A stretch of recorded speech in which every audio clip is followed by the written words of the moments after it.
Parcela 335 del proyecto Bosques de Frutillar. Esta es una parcela que tiene gran cantidad de prado.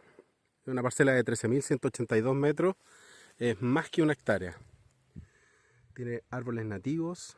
Tiene amplia vista acá en el sector. Aquí nosotros estamos ubicados más o menos como a 17 kilómetros de la ciudad de Frutillar, recorriendo de Frutillar hacia la ciudad de Tegualda, más o menos como en el kilómetro 12. Hay que virar a la izquierda por el camino Macalco-Legual, avanzar unos 3 kilómetros y llegamos al sector donde está la parcelación.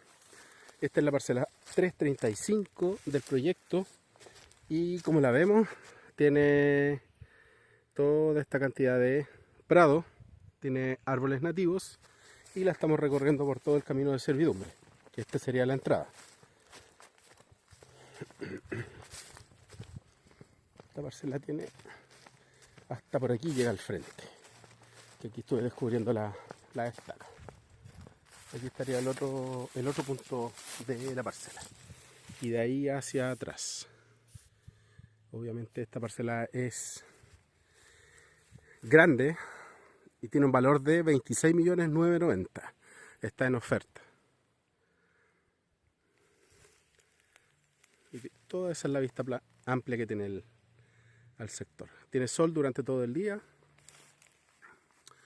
Está con entrega inmediata. Toda su documentación al día.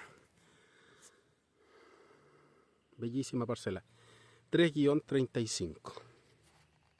13.182. Valor 26.990.000.